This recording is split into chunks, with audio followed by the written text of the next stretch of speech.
So I would like to ask the chair of Workshop A to come up and lead us through your results. Good afternoon, everybody. My name is Donna Dulo, and this is Michel, Lamontagne, and we did the safety workshop, Alpha, or Astro, or Aero, whatever you want to call it.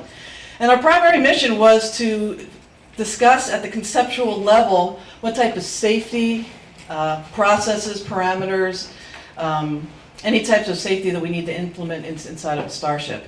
Because if we go in an interstellar starship, there's no turning back. And if we're 100 light years, 200 light years out, we can't turn back and fix something. So everything that we do in the starship has to encompass safety at all times.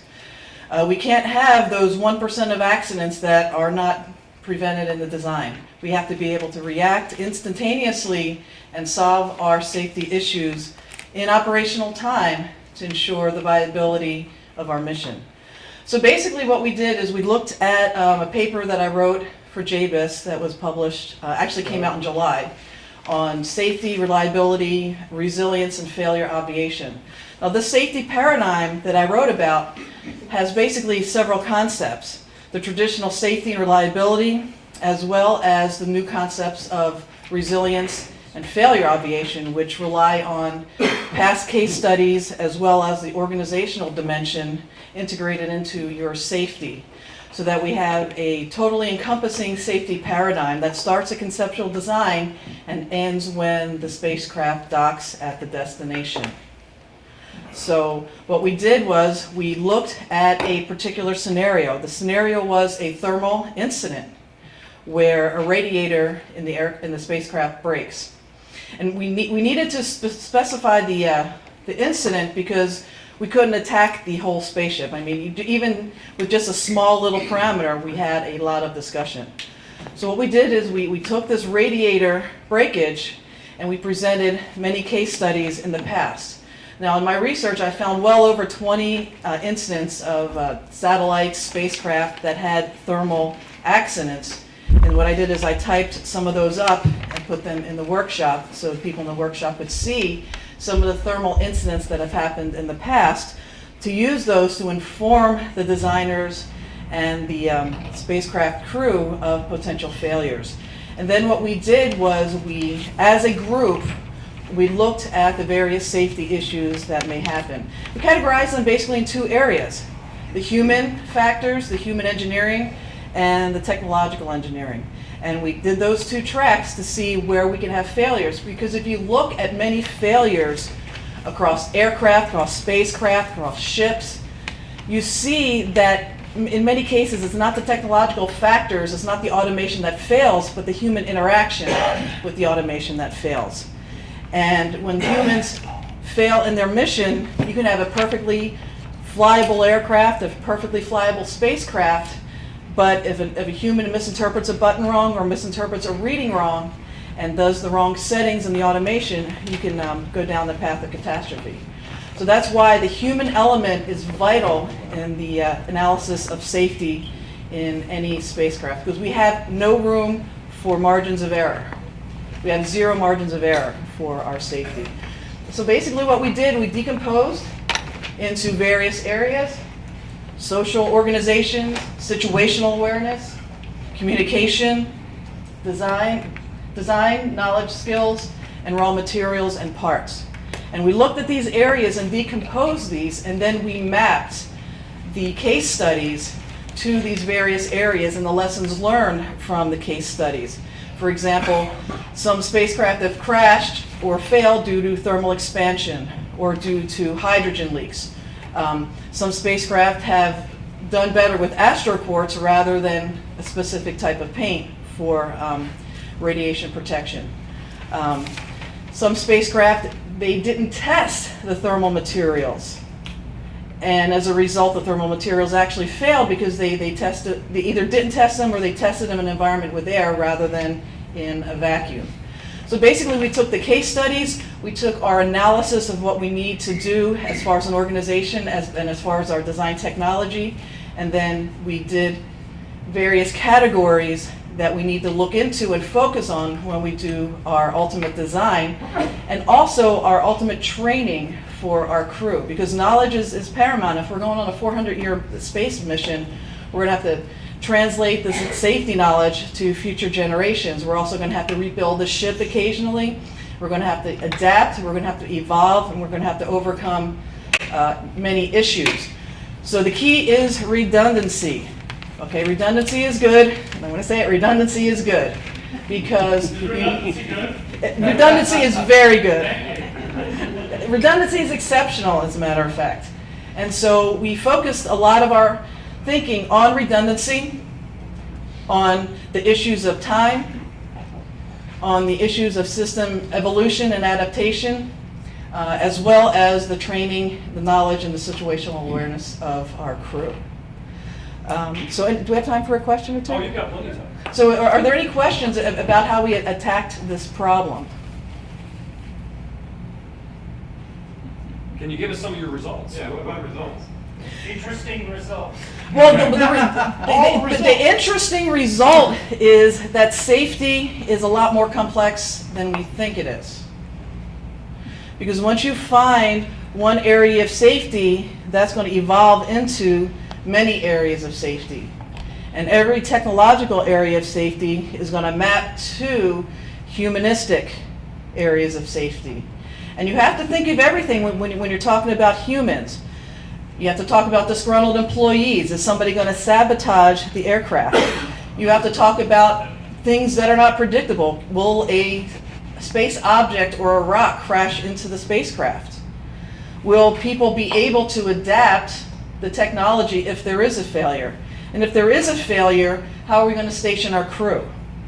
And we figured that we would have 3 emergency crews, one acting on the incident, one observing, and then one basically off in the distant part of the spacecraft in case something goes wrong.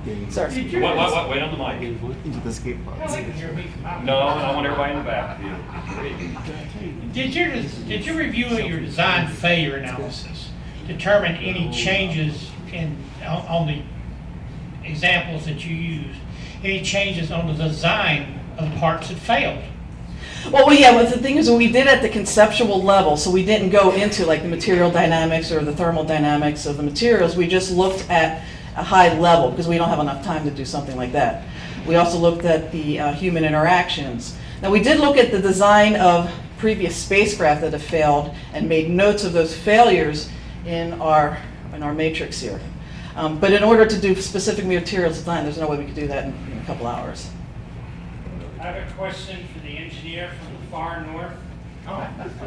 Question for the engineer from the far north. Yeah. So how many sketches did you make? One. What, the one I have? The one? Oh, you mean during the... Yeah. Oh, about 10? I heard that. Okay, we need to get together, scan those in. Okay. One per conference, pretty well. This guy's a real artist. They're prorated.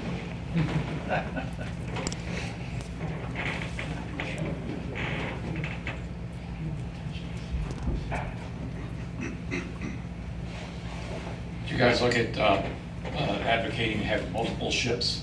I mean, that's the way the old navies used to do it, so that you have a failure in one, you have resources available to fix it. Yeah, we actually looked at resources. We did not look at multiple ships. Just because we just wanted to focus on this one area of failure. Because please note, we didn't look at the entire ship. We just looked at the failure of a radiator, and just that small area generated all of these safety issues. Now, if we looked at the entire system, we'd have context diagrams and matrices all around the room, and then the next room and the room's over there. Your board would have become self-aware. It would be very self-aware. We'd have to do an expert system or something like that. But we basically we focused specifically on one tiny area, and as a result, we came up with all these different areas, such as we did do spare parts over here in the raw materials and parts. We talked about tools, 3D printing, energy, spare parts, placing spare parts in different parts of the spacecraft in case one area was destroyed. Reproducibility, multi-use. If we were done with a part, we couldn't recycle it, we put it up in the front of shielding. rate balancing, etc. So we did address those, but not at a micro level.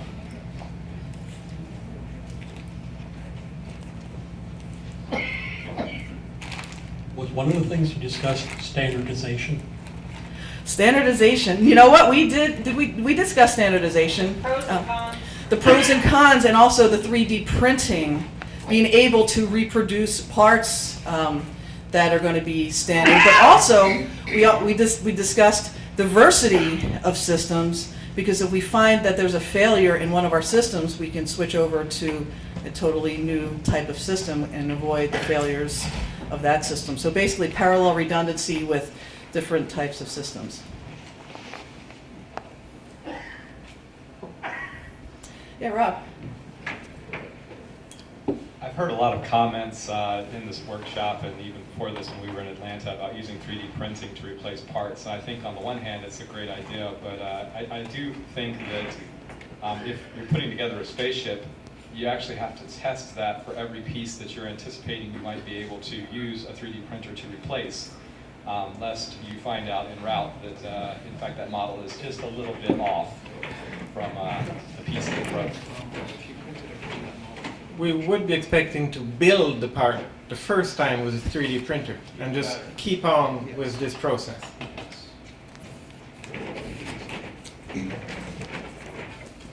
But the 3D printing does go with the standardization, and also some parts we wouldn't be able to, so we'd have to find some other design and construction mechanisms for those parts. So I mean, we'd have to have a definite shop somewhere in the spacecraft, because we would not be able to replace, or if we were going to another solar system, there wouldn't be any stops along the way to gather natural resources. So we'd have to be pretty self-contained, which is a distinct challenge. Maybe. Yes, Les? 3 minutes. 3 minutes. Any other questions? Does it have to be longer route? Okay, no, overall, just let me emphasize this. Our focus was failure obviation and resilience. So we did look at past events, but realizing that some past events were using materials that we may not use in the future. So we look at past events for knowledge, but it's not definitive knowledge that you have to use all the time. It's knowledge that you can infer from, or learn from, or build from. Yeah. If we've got a moment, I'll ask you one kind Sure. of difficult question, perhaps. When we think about how to plan for errors, failures, whatever, I mean, we generally, like you said, look at stuff that's failed before and say, okay, we're going to fix all of those problems. But I mean, the thing that then kills you is the thing you didn't think about. So, the question then is how you design a system to recognize that there's a problem when it's not in this set of things you've seen before, and then determine what to do about it. And Well, that's the entire field of resilience engineering, to use past knowledge and current knowledge to generate foresight into events that, because Nancy Levinson, the great systems engineer, software engineer, basically said, we don't design a system we don't look at a system for what it does, we look at a system for what we don't want it to do, and that's the essence of safety. And so we're kind of being imaginative. Is a meteor going to hit us? Are we going to run into extra radiation? Is the pressure differential going to be too great? Is the temperature differential going to be too great? But the only way we can do that is to study case studies and then use our imagination to try to get foresight into the future. I like to respond. I would just add that we planned on the simulation to be both training simulations, but also planning simulations and research of possible events. So the simulation would be a large part of basically the ship culture. And that would Can I address cover the what unknown? things that weren't planned. I'd like to address the unknown question. That is the real bottom line value of diversity. Because if you've if you have misunderstood something, you have forgotten how or not learned how a system or particular process will react over such a period of time, or there's an unknown failure mechanism or something of that sort, diversity allows that to take out only the system that single problem then affects. If you have two different ways to tap the fusion drive for standard power, for example, then if you've forgotten how to do one, say you've got a problem with radiation effects on a bus transfer of electricity, but the other one is a thermovoltaic, then whatever is caught one, by having an unknown problem, diversity gives you the chance that it only can affect one. And just one other note, when you do software, every redundant path has to be redundant. So you can't have the same software in each redundancy path, because if one part fails, the second path is going to fail. You can say that again. That's an appropriate note to put. Thank you.